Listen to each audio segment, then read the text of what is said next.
જય Shri Krishna. Welcome back to my YouTube channel. હજુ 12:05 વાર છે એટલે ગુડ મોર્નિંગ કરું છું. અને બસ હું અત્યારે તો કામ કરીને ફ્રી થઈ હતી અને પછી મારી હિંડોળા પધરાવા જવાના હતા તો એ પધરાઈ આવી, હવે એટલે દર્શન કરી આવી, એ બધું કામ મેં કરી નાખ્યું. અત્યારે મારા માટે મેં મગ બફવા માટે મૂક્યા છે. મેં કીધું ચાલો આજે પાછા મગ ખાવ ને આજે બપોર પછી પાછા રાખડીના ઓર્ડર છે ને તો એ બધા કમ્પ્લીટ કરવાના છે અને મારા ભાઈ માટે પણ એ પણ બનાવવાની છે. તો મેં આજે પૂરું થઈ જાય એટલે કાલે પછી મારું પેકિંગ છે એ સ્ટાર્ટ થઈ જાય. એટલે બસ કપડાં પછી આવીને મેં મશીનમાં નાખ્યા. ત્યારે તો લેટ થઈ ગયું એટલે મશીનમાં નહોતા નાખ્યા, તો અત્યારે મશીનમાં નાખ્યા છે. અને અત્યારે તો વેધર થોડુંક સારું છે, વાતાવરણ વરસાદ નથી, બટ જોઈશ હવે અંદર સૂકવું કે બહાર સૂકવું, કારણ કે વરસાદ ક્યારે આવી જાય કાંઈ નક્કી ન હોય. તો બસ હવે મગ થઈ જાય એટલે જમી લઈશ અને જમીન પછી રેસ્ટ કરીને અને પછી રાખડીનું સ્ટાર્ટ કરી દઈશ. અને બસ રાખડી બનાવી લઉં એટલે એક કામકાજ મારું પૂરું થઈ જાય પછી મારે બીજું કામકાજ સ્ટાર્ટ થાય. તો ચલો અત્યારે વિડીયો એડિટ કરવાનો છે તો એ પણ કરી લઉં. તો મળીએ પછી. તો અત્યારે વાગી ગયા છે 5 અને મારો ડોડો શેકાય છે. મસાલાવાળો ડોડો ખાવાની ઈચ્છા મને થઈ છે તો મેં કીધું ચલો ડોડો આજે અત્યારે બનાવી ખાઈ લઉં. હવે ફાઇનલ રાખડી કરવા માંડું એટલે સાંજ સુધીમાં પતી જાય. સાંજે છે ને મુઠિયા ઢોકળા કરવા છે એટલે બસ 5 વાગી ગયા છે એટલે 6 વાગ્યા સુધીમાં જો રાખડી તૈયાર થઈ જાય ને તો પછી મેં કીધું 6:30 છે ને મુઠિયા ઢોકળાની કરી નાખું એટલે એકદમ પછી એ થઈ જાય ને ઠરી જાય ને તો એકદમ સરસ થાય, ચીકણા નો રહે એટલા માટે. તો બસ પછી એ કરી નાખીશ અને અત્યારે ડોડાને એન્જોય કરી લઉં. આવી જાવ તમે પણ બધા ડોડો ખાવા માટે. રાખડીમાં તો એકદમ ઇઝી જ છે, સહેલે છે, પણ એટલો કંટાળો આવે છે ને રાખડી કરવાનો કે ફ્રેન્ડ્સ તમે વાત પૂછો, એટલો કંટાળો આવે છે. બટ કંઈ નહીં, ઓર્ડરની છે ને એવું છે. અને મારા ભાઈ માટે પણ કરવાની બાકી જ છે, મેં લાસ્ટમાં જ રાખી હતી એટલે એની કરી નાખું અને આ થઈ જાય એટલે એક મને ટેન્શન ફ્રી થઈ જાઉં. અને એટલો કંટાળો આવે છે ને કે તમે વાત પૂછો, બહુ જ કંટાળો આવે છે. એટલે આજે પછી સવારે તો હું લઈ આવી એટલે હિંડોળાને દર્શન કરવા હું છે ને ક્યારેય બી ગઈ જ નથી. તો મેં કીધું કે કાલે જઈશ, આજે આ બધું પતાવી દઉં, કાલે થોડું પેકિંગ બી સ્ટાર્ટ કરી દઉં અને કાલે મેં કીધું દર્શન કરી આવીશ. કાલે હજી બુધવાર થશે એટલે કાલે પંચમાસી છે ને એનો ઓલરેડી અત્યારે કોટ નાખી દઈશ એટલે કાલે રેડી થઈ જશે. તો કાલે મેં કીધું એનો કુરિયર બી થઈ જાય ને બે કામ સાથે થઈ જાય. તો એવું છે ફ્રેન્ડ્સ. તો ચલો હું ડોડાને એન્જોય કરી લઉં. મકાઈને, લીલી મકાઈ અમે લોકો ડોડા કહીએ એને. તો ચલો મળીએ.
જો આપણા ઢોકળા છે ને મસ્ત મજાના બની ગયા.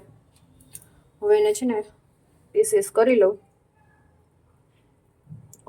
અમારે છે ને આને આવી રીતના પીસીસ જોઈએ. આપણે ચપ્પુથી કરીએ ને કે ચપ્પુથી નહીં કે આમ કરવું.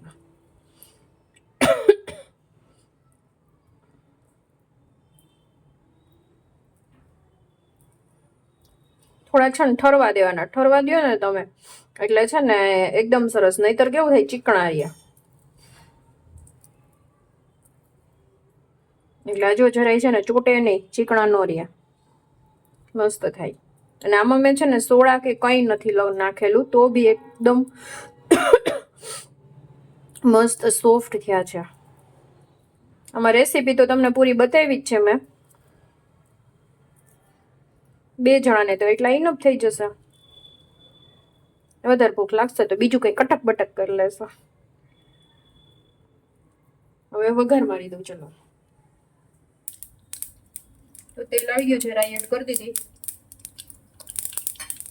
અને અહીંયા મેં છે ને લાલ મરચાં અને લીમડો લીધો છે, પણ એને કાપી નાખ્યો છે એટલે સાથે ખવાઈ જાય. લીમડો છે ને અલગ થઈ જાય એટલા માટે.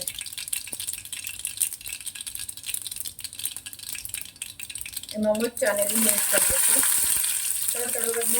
લીમડો છે ને મેં વોશ કરેલો છે, મારા ઘરનો લીમડો છે. 1 ચમચી તલ,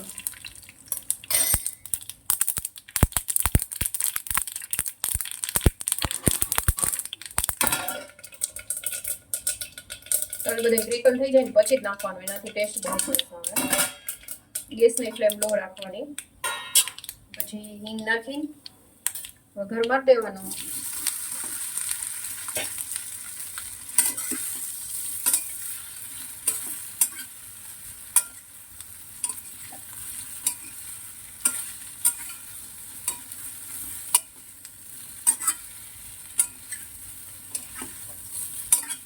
અને 2 મિનિટ રહેવા દઈશું એટલે આપણો જે વઘાર છે ને એકદમ સરસ રીતે પ્રોપર રીતે મિક્સ થઈ જાય એટલા માટે.